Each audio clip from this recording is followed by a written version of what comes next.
I'll be reading 1 Peter 4, verse 8. Above all, love each other deeply, because love covers over a multitude of sins. Before we get started, I want to wish all the ladies in here a happy Mother's Day. And this is a sermon that everybody can benefit by, because all of us have a mother, whether they're living or not. We all have a mother, and we're grateful for the influence that mothers have in our community. I don't know about you, but my mother was not a very big lady, but she was powerful. She could give a look, and that look was just like, you do that again and death was going to knock on your door. And any time I saw that look, it was, you better stop that right now, because it's going to get bad if you don't. And if you have any years on you at all, you know what that look is like from your mother. And you could be 6'8" and 300 pounds, and she could be 5'2" and 89 pounds, and still put you in your place. So we're grateful for mothers and what they actually do for society.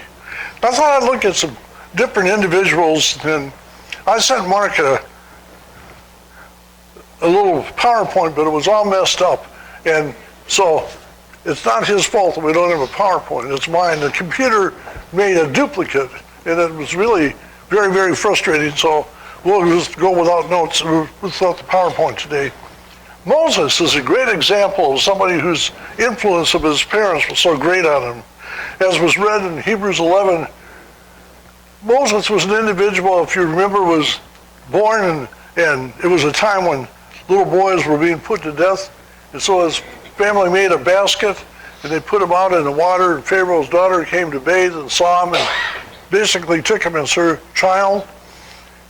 It's interesting how things go. J.D. Rockefeller was reading this passage about Moses, and he said, if they had pitch back then, there's got to be oil there now. And so he bought up all this land in the Middle East, and so much oil. And that's how Standard Oil got started, was reading about the birth of Moses and how he was put into the lake and how Pharaoh's daughter took him out. But because of that, Rockefellers were so super rich. And even now, if you look at all the breakoffs of Standard and America, and you look at Total, you look at Exxon, all the other companies that spun off of Standard, Rockefellers are still very, very wealthy. But Moses was one that really had been taught by his parents. And we find that Amram and Jochebed, the mother and father, were Levites, and yet they took the time to really train Moses. And he was an individual that, even when he grew up with the silver spoons, so to speak, he was an individual that, because everything came his way, he was the daughter, or the son rather, of Pharaoh's daughter. So he was not concerned about money. He wasn't concerned about anything. It was all there. But he chose to give all that up to be one that was a servant. And when he took the life of an Egyptian who had been mistreating a Hebrew, then there were some serious problems. And Moses was chosen to lead the children of Israel out of Egypt. And they crossed the sea, as you well know, and how all the Egyptian soldiers and the chariots were destroyed by how the water separated and they closed on them. Moses was one that was given the Decalogue, the 10 Commandments. He's the one that led the people to the Promised Land, but because he spoke the rock instead of spoken to it, he was not allowed to enter, but he was able to see it. And two of his leading people, Joshua and Caleb, led the children of Israel into the Promised Land. Moses was very, very important, but it all goes back to his mother and to his sister and how much they loved him and cared for him. Abraham Lincoln has made our state famous. I think he'd be embarrassed if he knew all the things. We have Honest Abe's Garbage and Hauling. Can you imagine the President of the United States saying, hey, I own that trash company, and Honest Abe's Roofing, and Abe's Hideout, whatever it might be. Abraham Lincoln is everywhere. And yet he made a comment that all that I have I owe to my godly mother. She's the one that had such a strong influence on me. And what a great and wonderful attitude. Well, a good example of what a mother's influence was like was Moses. Another great example was Ruth. My mother was named for this Ruth, and probably some of you have relatives who were named Ruth, maybe because of her as well. Ruth had a sister, and they were Moabites, and they married those that were from Israel, and it seemed that Ruth and her mother-in-law, Naomi, really were very close. And isn't that amazing? We like to tease about mothers-in-law, but sometimes we're very, very close to our mother-in-law. That's very important. Ruth was an individual that cared very much for Naomi, and both of them became widows. And as they became widows, it was very difficult. Today, we may have widows in here that are working and have some sort of an income they're deriving, but back in this time, when a widow was made a widow, she didn't have any kind of things to fall on. Even in India today, it's very much like that. A widow is pretty much rejected by her own family, her husband's family, and she's basically has to be a beggar on the street. There's not much else she can do. So as a result of that, sometimes we'll buy widows some goats, and the goats will be raised and they can sell the milk, and as they get enough, they can sell some of the goats for meat, and that takes care of their income. But these widows were sort of despised by society, and yet Ruth cared very much for Naomi. And she finally said, "Do not leave me, do not turn away from me, for wherever you go, I'm going to go. Wherever you stay and lodge, I will stay and lodge. Your God will be my God, and your people will be my people." She wanted her to know, I'm with you through thick and thin, basically. That's a paraphrase, but that's what it amounts to. And here's an example of somebody who was very close. But the influence was great. We find that Ruth was a relative of Boaz, and when time came that they went through all the systems, Boaz was able to buy her, and at that point, she was his wife, and they had a wonderful relationship. I always tell everybody that Ruth had a tremendous influence on Boaz because she helped him have a good character. Before he married her, he was totally ruthless. So it's a point that we really ought to be grateful for some of the wonderful blessings that we have with individuals. Another wonderful example is Timothy. We have little boys like Timothy reading the scripture, showing that they're growing. You ever thought about Timothy? Timothy's father was a Greek, and we don't know what happened to him because the Bible doesn't say, but apparently Timothy's father was not around for a long time, and Paul became his spiritual father. He calls him his son in the faith. He was the one that helped him. We can look at 1 Timothy 1, verses 1 through 2, and that points it out pretty clearly. But his mother and his grandmother, Lois and Eunice, took the time to teach him and train him. And what a wonderful blessing to have somebody that sits down and studies with you and teaches you and trains you. When you go to your grandparents' house, does somebody sit down and read with you? When you were a young child, did somebody read books to you? Normally it would have been grandma more so than grandpa. And my grandkids would come to me and they'll say, "Grandpa, would you tell me a story?" And they don't do that anymore. They've gotten too old. But I would sit down with them and I'd say, "Once upon a time there were 3 bears, a mama bear, a papa bear, and a Chicago bear. And the Chicago bear got big and fat, and they called him the refrigerator. Then they traded him to Cleveland." They don't like to listen to my stories because they don't come out exactly as they should. But it's the point that Lois and Eunice trained Timothy and they taught him. If we look at 2 Timothy 1, verses 5 through 6, and Paul pointed out that he was an individual that was to commit the word to faithful men so that they could teach others. In 2 Timothy 2, verse 2, take the time to train your children, and as they get older, you'll be amazed. When our kids do things that are good, we are sometimes amazed, but if we go back and say, well, it's been all these years of training coming to fruition, and what a wonderful blessing. Just remember, someday your children are going to be doing things to you that you've done with them. If you train your children to be loving and compassionate, when you get old and you need somebody to hold you and feed you and change your diaper, they will be there to help you because they will have learned to show respect and honor and joy for you the way that you did with them.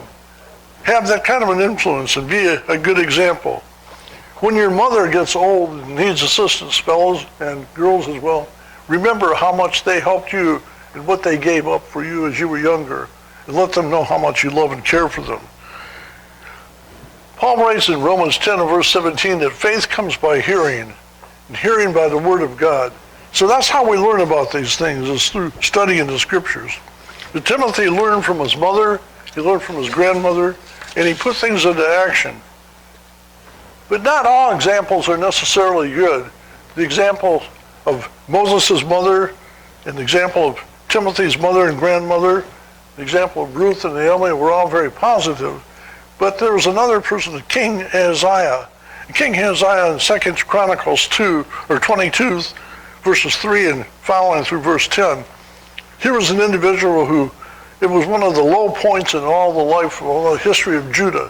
His mother's name was Athaliah, and Ahaziah was an individual who was very, very wicked because he followed his mother's influence. He listened to her and he did things like she did.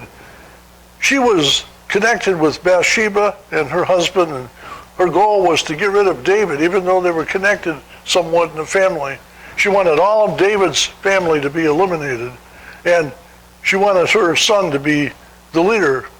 Well, Ahaziah finally passed away, and Athaliah became the queen. She became the leader of the country, and the first thing she did was eliminated all of David's relatives. Could you imagine a grandmother killing her grandchildren and others just because she didn't want anybody to challenge her? Certainly, we wouldn't want that kind of an example for our children.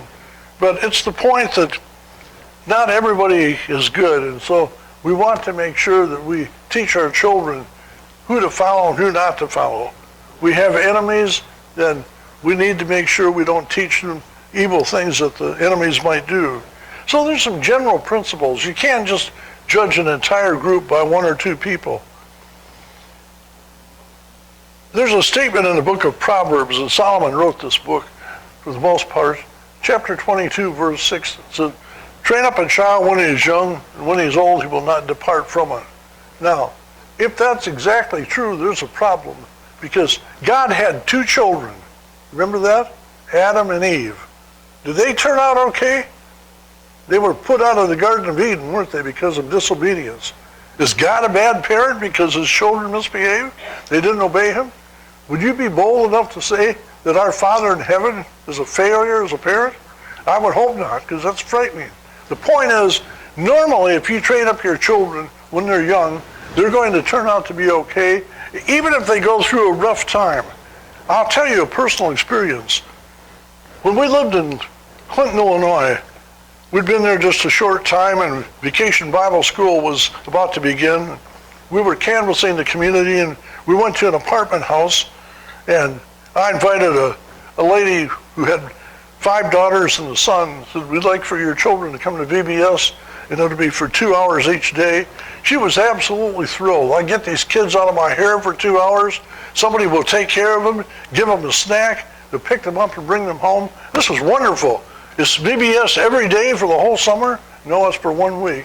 But we picked them up, we brought them and took them home. One day a young boy, the only boy in the family, got into his mother's purse, and a container of sleeping pills had some missing. She didn't know if he took sleeping pills or not, but they rushed him up to Bloomington to the hospital and pumped his stomach. And she called me, and I drove up to Bloomington, and I sat with this young lad until they said he was going to be fine. He was 2.5 at the time. Fast forward 2 years, and the husband and wife were having marriage problems, and they divorced, and they decided to put the children in foster care. And they asked us if we would be involved with foster care. So we said yes. Lo and behold, that little boy came to be a foster child with us, somebody we'd spent time before. And as time went on, the parents asked if we would adopt him if they terminated their rights, and so we agreed to do that. And we were the first people that were allowed to adopt without a waiting period because he was a foster child, and so we adopted our son. There were some traits in him that were not necessarily good, and he went through some rough times, especially as a teenager, and he wound up in spiritual trouble as well, and eventually he was removed from fellowship from the congregation because of his behavior patterns. When you're a preacher / elder and you have to remove a child from fellowship, believe me, it's just like having your heart ripped out. It's a terrible, terrible feeling. And for several years he was a renegade. He came back, was restored, and he lives in our town and helps me with a whole lot of things around the house now, and we get along quite well, and he's involved with church. But we went through a rough time. Train up a child when he's young, and when he's old, he will not depart from it. I kind of wondered about that because he wasn't always what I thought he should be. But fortunately, we're through that, and I think he's on solid ground, and he knows what he needs to do. That's the kind of relationship we need to have. As a twig is bent, so the tree will grow. And so make sure that we have everybody leaning toward God. A friend of mine was married to a woman for 45 years, and she passed away. And he married another woman. They were married 25 years, and he passed away. And he has 3 cemetery plots together. He's going to have a wife on either side. And he told the funeral director, tilt me a little bit toward her, just a little bit. And that's the point that he had a little more affection for the second wife than the first, but not a whole lot. And he was grateful for that. But if we want our children to really be good, then let's be a good example. Let's be involved in spiritual things. Let's be involved in neighborhood things to show that we're concerned with people. Let's look at the challenge that today's parents have. And that's very difficult. There are things that go on today that we never had. Bob can remember when we didn't have electricity in houses. Probably. And I know I can remember when they didn't have running water in houses, because I can even remember that. And that's a tough time, but things that our kids go through today are very challenging. The things that we never had to face. But how do we handle that? We teach them to be strong and to identify with people that can help them to be good examples and strong in all that they do. The mothers are really important for this because of the role they play. Here's a mother with young children. Look what she has to put up with. TV and some of the stuff that's taught in there. She has to put up with things that go on sometimes at school that could be a real problem. She has to put up with other peers of the children and their behavior patterns that are not necessarily good. Movies that are available that people shouldn't watch. It used to be, those of you remember the movie when it came out, Gone with the Wind, the first time a swear word was ever said in a movie and how people were shocked. And now people say, well, it's rated R, but it's only because of cursing. There's no nudity or anything in it. As if that makes it better just because there's no nudity and they're using the Lord's name in vain. But we didn't have to put up with a lot of that. Mothers are individuals that really have these challenges, plus they have to explain why we can't be just like everybody else. We can't have the same joys and benefits that others do sometimes because mom stays home to watch the kids and she's not working, or she's working but not quite as much as others are making quite as much, and it can be a challenge. But the bottom line is children truly will love their mothers and respect them and learn if we will take the time to teach and train them. Oftentimes, I'm afraid it's like the lady who's laying in a hospital bed, very, very close to death, and the children are saying how much they love their mother, and she said, I wish you would have told me this when I was well and able to do something about it. I still appreciate it, but it would have been so helpful to know while I was alive and able to do things, not just on the verge of death. But mothers are not responsible totally for bearing all of the child rearing obligations. The Bible says, if we look at passages like Ephesians 6 and verse 4, and ye fathers, provoke not your children to wrath, but bring them up in the nurture and the admonition of the Lord. It's real easy, since we're bigger than most of our kids. Look at Jeffrey with his boys. He can very easily handle them. No problem whatsoever. But someday, Jeffrey's going to get like Jeffrey. And they're going to be like Jeffrey. And all of a sudden, there's going to be a problem there if he's mistreated them, because now all 3 boys are big and strapping, and he's not quite so strapping, and it can be a problem. So we need to make sure that we teach them the nurturing and the admonition of the Lord, the obligations and the things that need to be done, because it's important for our children to go to heaven. That's the number one thing that we should have. both of our daughters met their husbands in college, and they brought them home to meet us when we were living in Alaska. And believe it or not, I actually gave my sons-in-laws a little bit of grief when they came to ask for permission to marry our daughters. I quizzed them pretty good, and both girls said to their husbands, "It's not going to be easy, just be prepared for that." And so I teased them and said, "Why do you want to marry her?" And we went through that, and finally I said, "Now, I want to tell you something, and I'm as serious as a heart attack. If you will not help my daughter get to heaven, don't let the door hit you on the way out. If you don't want her to journey with you into the heavenly gates, then I don't want you in our family." And they looked and they said, "You're serious, aren't you?" I said, "I'm very serious." And what a wonderful blessing to know that they took that seriously enough that they're involved in services. If we have this kind of an attitude, we want our children to be saved, then we're going to take the time that's necessary to teach them and work with them and help them to get to that point. And we will work with them about physical and mental issues as well, but let's make sure we don't ever forget the spiritual issue. How does this come about? Well, first of all, we have to be spiritual. And people have to see that Christ is important to us and that it's something that is meaningful to us. If you really are a spiritual person, then you're going to think about the church and all that you do and all that you say. If we have that kind of an attitude, what a wonderful blessing. When I was in college, it's not at all uncommon for any of our colleges to have several congregations in the immediate area because there's a strong number of Christians. But you know, one of the important things to an incoming freshman when they go to school at one of our colleges, which one gets out first so they can be in line more quickly for the noon meal? That's not a real good reason to go to a congregation because they meet earlier than someone else. We can get to the restaurant before them and not have the waiting. I hope by the time they're sophomores, they'll say, "I go here because they're helping me spiritually to grow so I can be with God forever." Let's make sure we have the right kind of an attitude. If Jesus isn't in our life and the focal point today, make that happen. Make him the center of your life.